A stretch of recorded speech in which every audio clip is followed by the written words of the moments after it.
Hello everyone, ये electronics का अपना एक बोनस वीडियो है।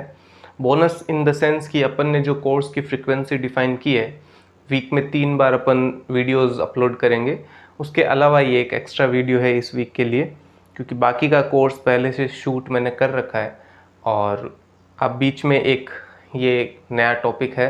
क्योंकि पिछले वीडियो में जो अपन ने Z और Y पैरामीटर्स पढ़े थे, उस वीडियो में मैंने कहा था अगर एक भी कमेंट आ गया कि H पैरामीटर भी हमको करना है तो हम H पैरामीटर भी करेंगे। तो वो H पैरामीटर के लिए ये वीडियो मैंने बनाया है। देखो, शॉर्ट सा वीडियो होगा, जल्दी से ख़त्म हो जाएगा, आराम से इसको समझो आप। H पैरामीटर के लिए देखो, अपन स्टार्ट Y और Z पैरामीटर से ही करेंगे बेसिकली।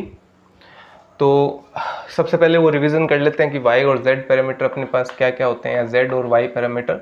तो Z पैरामीटर के लिए हमने एक मैट्रिक्स क्रिएट की थी और वो मैट्रिक्स थी V is equal to Z into I। ये जो Z है यहाँ पे, ये 2x2 की एक मैट्रिक्स थी और ये ही पैरामीटर्स हैं भाई। तो ये थे अपने पास Z11, Z12, Z21, Z22, ठीक है। और इस मैट्रिक्स में सारे के सारे जो ये है, ये इम्पिडेंस के फॉर्म में होते हैं। ये भी अपन ने देखा था, ये इम्पिडेंस है सारे, ठीक है। और दूसरा जो अपन ने देखा था Y पैरामीटर, तो Y पैरामीटर के अंदर अपने पास जो इक्वेशंस बनी थी वो बनी थी I is equal to Y into V। और यहाँ पे ये भी 2x2 का मैट्रिक्स था और 2x2 के मैट्रिक्स में ये भी इसी तरीके के कुछ इनिशियल्स के साथ में Z की जगह सिर्फ अपन ने क्या लिख दिया, Y लिख दिया, सॉरी दिस वन। और ये अपने पास हो गया एडमिटेंस। ये सारे के सारे जो थे इसमें, ये एडमिटेंसेस थे, राइट।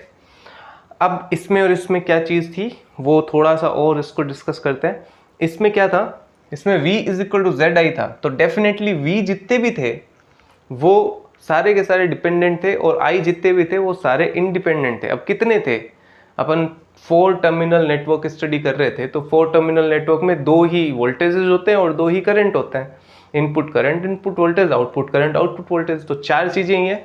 तो 2 वोल्टेजेस जो थे वो यहाँ पे डिपेंडेंट थे, यहाँ पे ये करंट जो है वो इंडिपेंडेंट थे। तो वोल्टेज जो V1 एंड V2 जो थे वो अपने पास थे डिपेंडेंट, शॉर्ट में लिख रहा हूँ, एंड जो I1 और I2 था वो था अपने पास इंडिपेंडेंट, ठीक है। और यहाँ पे उल्टा था, यहाँ पे V जो था वो इंडिपेंडेंट था और I जो था वो डिपेंडेंट था। तो मैं ये नहीं लिख रहा हूँ, ये आप समझ जाएंगे खुद ही कि I1 and I2 are dependent and V1 and V2 are independent. स्वतंत्र और परतंत्र का एक केस अपन ने देख लिया था। अब इन दोनों के बाद में ये दोनों डिस्कस करने इसलिए ज़रूरी थे क्योंकि जो नेक्स्ट पैरामीटर है वो इन दोनों का कॉम्बिनेशन है, वो इसका और इसका कॉम्बिनेशन है, दोनों ही उसमें आएंगे। तो देखो, सबसे पहले अपन इसके नाम को समझते हैं। H पैरामीटर, H कहाँ से आएगी, जैसे यहाँ पे Z कहाँ से आया, Z क्योंकि इम्पिडेंस को बोलते हैं इसलिए इसको Z पैरामीटर बोल दिया। Y कहाँ से आया, क्योंकि Y एडमिटेंस को बोलते हैं इसलिए इसको Y पैरामीटर बोल दिया। इसको H पैरामीटर क्यों बोलते हैं, इसके बारे में समझते हैं। तो जैसे ये इसका इनिशिएट करने का एक जो मतलब इनिशिएट करने का एक फैक्ट था, मैंने आपको कहा था ये इक्वेशन याद रखो और ये इक्वेशन याद रखो। उसी तरह से यहाँ पे एक सिंगल इक्वेशन यूज नहीं आएगी, इसमें एक इक्वेशन ये यूज आएगी, सॉरी, एक इक्वेशन ये यूज आएगी, एक इक्वेशन ये यूज आएगी, ठीक है। तो एक पार्ट इससे लिया जाएगा, एक पार्ट इससे लिया जाएगा। तो मतलब दोनों के एक एक इक्वेशन आएंगे का मतलब क्या है कि इसके कॉम्बिनेशन के रूप में आएगा। यहाँ पे V1 और V2 डिपेंडेंट था, यहाँ पे I1 और I2 डिपेंडेंट था। तो मतलब अब क्या होगा, एक V1 होगा डिपेंडेंट और दूसरा I2 होगा डिपेंडेंट, और जो बच गए V1 एंड I2 डिपेंडेंट हो गए, तो जो I1 एंड V2 जो बच गया वो इंडिपेंडेंट होंगे। तो यहाँ पे अगर अपन देखेंगे तो कुछ इस तरह की 2 इक्वेशंस आएगी। अच्छा, सबसे पहले तो ये मैं कह देता हूँ कि यहाँ पे अगर मैं कहूँ तो इसका इक्वेशन अपने पास, इक्वेशन देखो ऐसे नहीं लिख सकते अपन, क्योंकि इसका इक्वेशन यूज़ नहीं होगा, वो इक्वेशन नहीं यूज़ हो रहा है, सिर्फ और सिर्फ जो कॉन्सेप्ट है वो यूज़ हो रहा है। तो यहाँ पे मैं लिख देता हूँ कि V1 and I2 are dependent.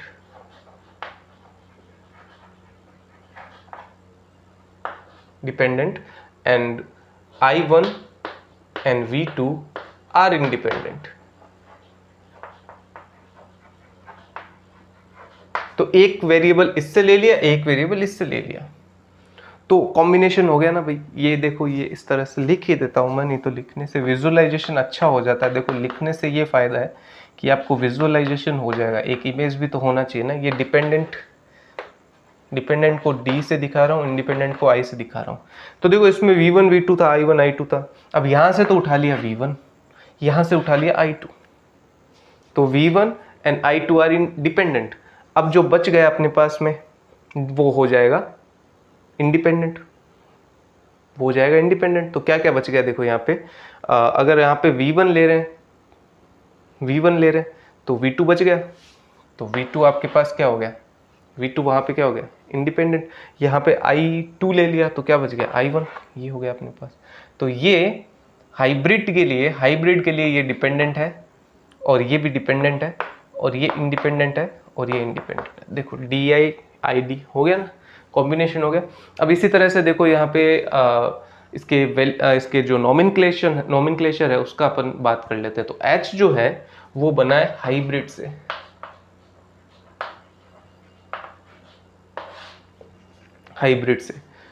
तो हाइब्रिड बेसिकली वर्ड जो है वो आप कहीं पे भी उसको पढ़ सकते हो, बायोलॉजी में भी होता है। नॉर्मली अपन फिजिक्स में बात करें तो हाइब्रिड अपन इस तरह की सिचुएशन को कहते हैं जहाँ पे दो कोई कॉम्बिनेशन अपन यूज ले सकें।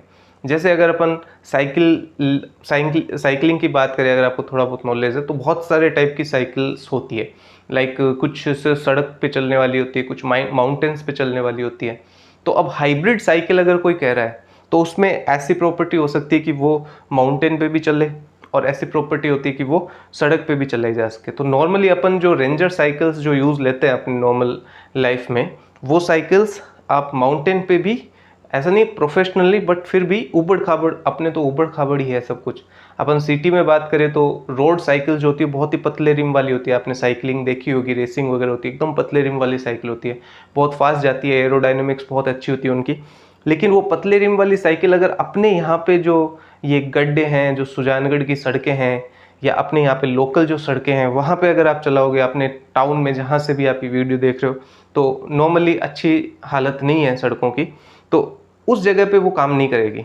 और माउंटेन बाइक जो होती है वो भारी होती है बहुत ही, उसके रिम्स बहुत ही मोटे होते हैं, तो उनको अगर आप सड़क पे चलाओगे तो रेजिस्टेंस वगैरह ज़्यादा लगेगा, फ्रिक्शन लगेगा, तो उस वजह से वो उतनी फास्ट नहीं चल पाएगी। तो उन दोनों का मिक्सअप जो है वो अपन नॉर्मली देखते हैं, और उस चीज़ को बोलते हैं हाइब्रिड। ये गाड़ियों में भी होता है, बाइक में भी होता है, एंड जैसे इलेक्ट्रिकल हो गई एंड पेट्रोल वाली हो गई, दोनों मिल गई, इलेक्ट्रिकल भी चला सकते हो और पेट्रोल से भी चला सकते हो, तो वो हाइब्रिड हो गया, राइट। तो हाइब्रिड का मतलब यही होता है कि एक Z से आ गया, एक उसमें Y से आ गया, एक Z पैरामीटर से आ गया, एक Y पैरामीटर से आ गया, तो हाइब्रिड H पैरामीटर बन गया अभी अपना, ठीक है। I think I made my point very clear कि हाइब्रिड क्या चीज़ होती है, H पैरामीटर क्या होता है। अब देखो जैसे अपन ने ये लिखा है वैसे ही दो फंक्शन डिफाइन कर देते हैं। तो that is V1 is equal to F1 and F2 and F3 and F4 अपन शायद पहले डिफाइन कर चुके हैं, इससे कोई फर्क नहीं पड़ता है, आप जो चाहे वो फंक्शन डिफाइन कर सकते हैं, F, G, H जो आपको मर्जी हो वो। और बुक में जैसे पहले इसमें दो फंक्शन थे तो इनको F1, इसको F2, इसको F3, इसको F4, इसको F5 और इसको F6 लिखा है, तो वो नोमेनक्लेचर वो भी आप नाम रख सकते हो, बाकी आपकी मर्जी है वो रख सकते हो, क्योंकि एग्जाम में तो एक पूछेंगे तो आपको कोई जरूरी नहीं है कि F1 F2 रट के ही जाओ, Z का ही होता है, कोई जरूरी नहीं, Z का नहीं होता है, H का भी F1 F2 यहाँ पर लिख सकते हैं, नो डाउट। तो अपन ने लिख दिया यहाँ पे, अपन इसको F1 ही लिखेंगे, नया दिन है तो अपन 1 से स्टार्ट करते हैं। तो F1 एंड किसका फंक्शन होगा वो I1 एंड V2 का, तो I1 एंड V2।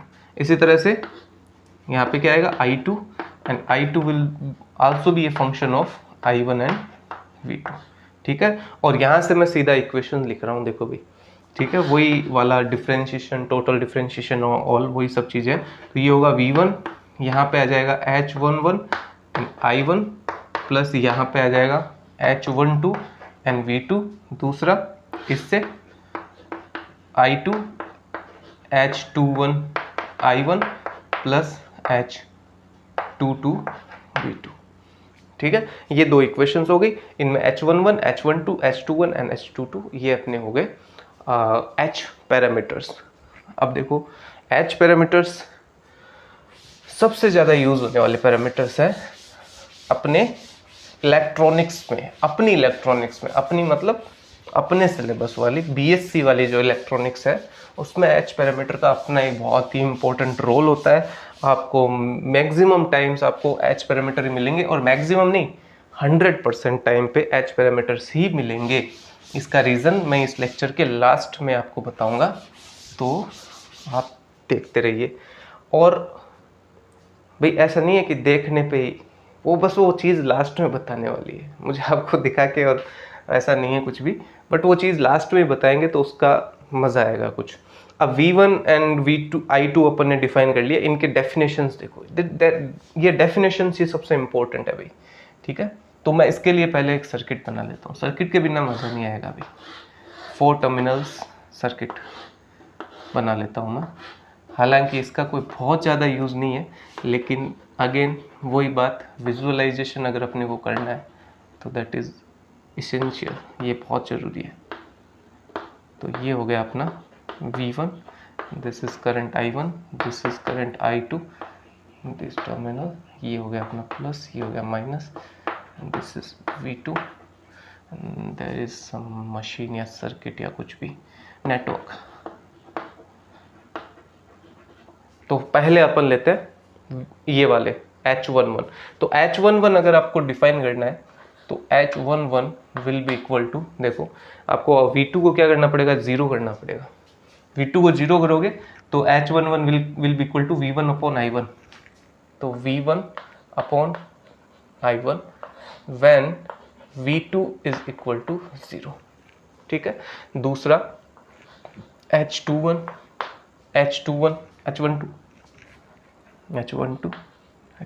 ये, तो इसको 0 करना पड़ेगा, और ये हो जाएगा V1 अपॉन V2।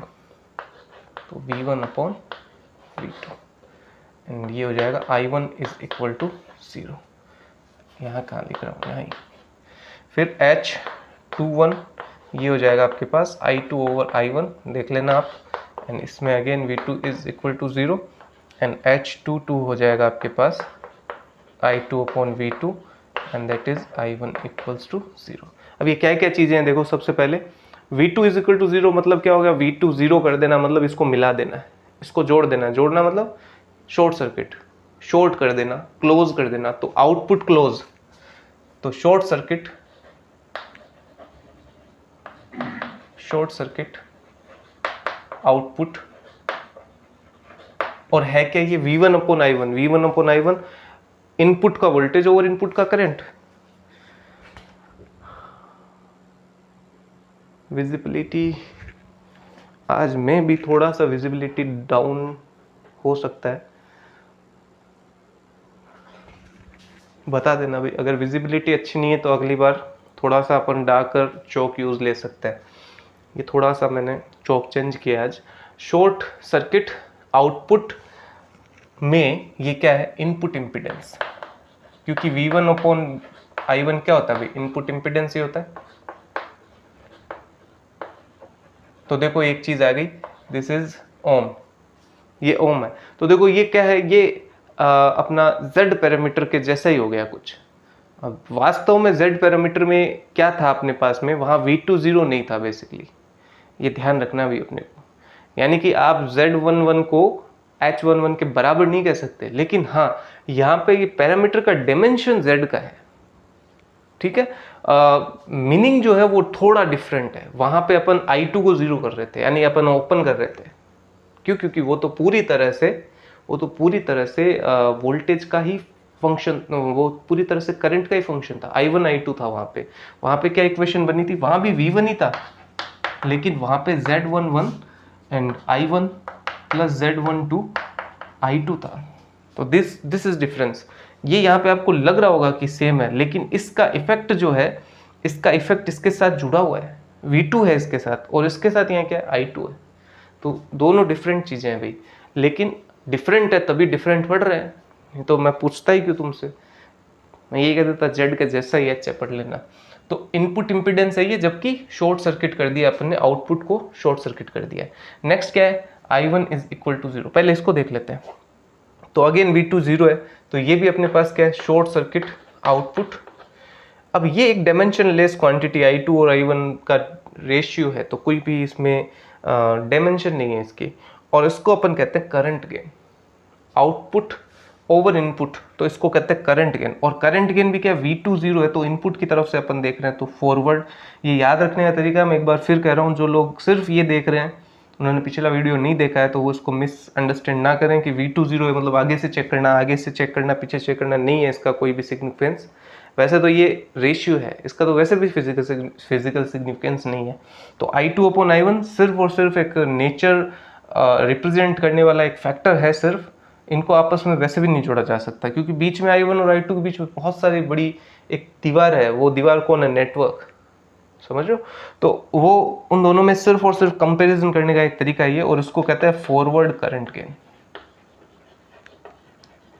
जिन लोगों ने पिछला वीडियो देखा उनको समझ में आ गया होगा, फॉरवर्ड करंट गेन।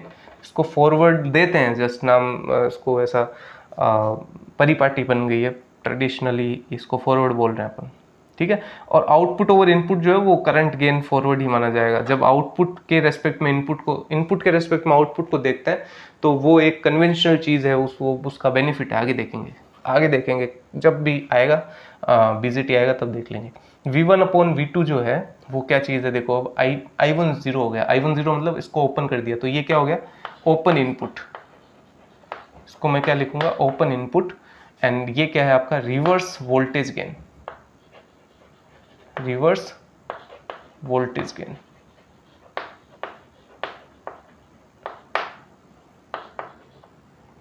देखो बात चल रही है तो डाउट में छोड़ के जाने का मतलब नहीं है।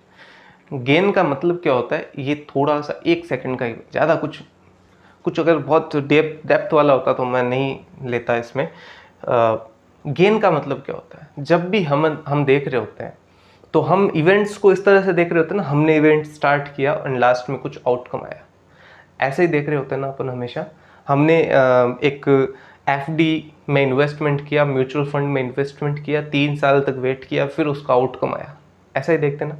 तो अपन यही तो करते हैं कि आउटकम कितना है और इनपुट कितना था, उनका रेशियो ही तो आपका गेन होता है एक तरह से। वो ज़्यादा है और इधर कम है, लेट सपोज, तो ज़्यादा और कम इंटू 100 करके कुछ आप लाभ वगैरह निकालते हो ना, तो गेन तो तभी होगा ना कि आप आउटपुट ओवर इनपुट देखो। तो यही चीज़ है, देखो कि हम यहाँ पे आउटपुट ओवर इनपुट देख रहे हैं तो फॉरवर्ड करंट गेन है ये, लेकिन यहाँ इनपुट ओवर आउटपुट देख रहे हैं तो इसको रिवर्स वोल्टेज गेन बोल दिया है। सिंपल है, क्लियर हो गया होगा आई थिंक। अब देखो नेक्स्ट अपने पास है I2 अपॉन V2, तो ये है I1 equals to 0, again open input, तो open input and I2 upon V2 क्या होता है भाई, I2 अपॉन V2 क्या होता है, वही है जो इम्पिडेंस का उल्टा, एडमिटेंस।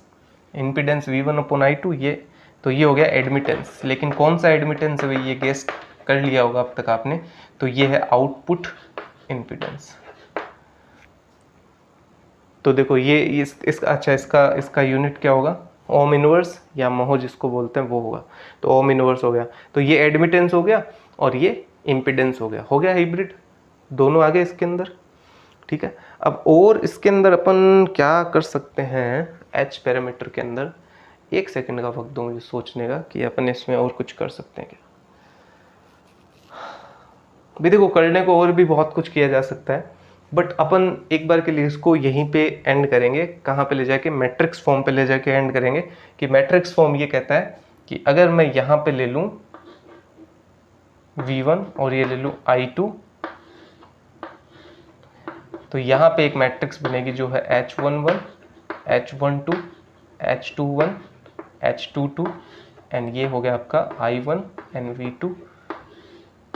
और ये जो पैरामीट्रिक इक्वेशन जो मैट्रिक्स है अपनी, इस मैट्रिक्स के एलिमेंट्स को अपन H पैरामीटर कहते हैं।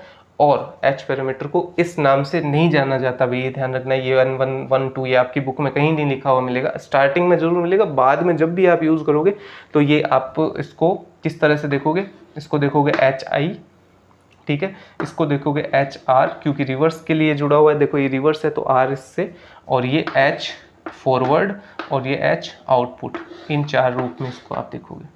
यही आपको ये प्रचलित यही चीज़ है, ठीक है। अब देखो मैंने ये कहा था कि लास्ट में अपन एक बात करेंगे छोटी सी, कि एच पैरामीटर आपको बहुत ज़्यादा जगह यूज़ लेना है, ठीक है। उसका रीज़न ये है, बीजेटी करेंगे तब अपन और ज़्यादा अच्छे से क्लियर करेंगे। तीसरी यूनिट के अंदर अपने पास बीजेटी क्या है, बीजेटी 2 बार वर्ड आ गया, इनको उन्हीं पता है। बीजेटी है आपका बाइपोलर जंक्शन ट्रांजिस्टर, जिसे अपन नॉर्मली ट्रांजिस्टर कहते हैं। जो 12th में आप ट्रांजिस्टर पढ़ के आते हो वही है बाइपोलर जंक्शन ट्रांजिस्टर, बीजेटी उसको कहते हैं। तो बीजेटी में जो इक्विवेलेंट सर्किट बनेगा, जो बीजेटी को पैरामीट्रिक समझने का जो टेक्निक होगा वो एच के थ्रू ही अपन समझेंगे, ठीक है। क्यों समझेंगे वो उसी टाइम में बताऊंगा, मैंने कहा था क्या लास्ट में बताऊंगा, हाँ तो लास्ट में चलो थोड़ा सा देख के लो। ट्रांजिस्टर जो है वो बेसिकली अपन ने पढ़ रखा है कि वो एम्प्लीफिकेशन में काम आता है, और जहाँ भी एम्प्लीफिकेशन में काम आने वाली चीज़ है तो उसमें voltage gain and current gain का बहुत इंपॉर्टेंस है, कि भाई इनपुट में वोल्टेज कितना, आउटपुट में वोल्टेज कितना है, सिग्नल में कितना चेंजमेंट आया।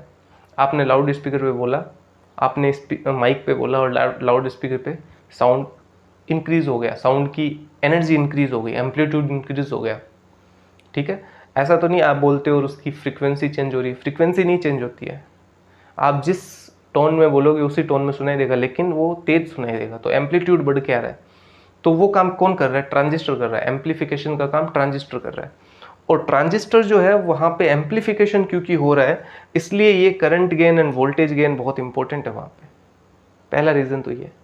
दूसरा देखो ये दोनों भी इंपॉर्टेंट है, लेकिन ये दोनों इंपॉर्टेंट है इस कारण से अपन एच पैरामीटर यूज नहीं लेते हैं, अपन इस कारण से लेते क्योंकि ये दोनों भी इंपॉर्टेंट है, क्योंकि ये तो जेड में है, ये वाई में है, तो सिर्फ ये इंपॉर्टेंट होता तो जेड ले सकते थे, सिर्फ ये इंपॉर्टेंट होता तो वाई भी ले सकते थे।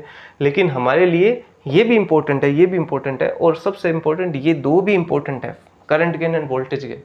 तो current gain and voltage gain के साथ अपन ने ना तो जेड में देखा ऐसा कुछ, ना तो जेड में करंट गेन था, ना वोल्टेज गेन था, और ना ही वाई में था। इसलिए हम एच पैरामीटर को बीजेटी के अंदर स्मॉल सिग्नल एसी के लिए यूज़ करते हैं, और वहाँ पे ये आएगा और कुछ भी नहीं आएगा, ठीक है भाई।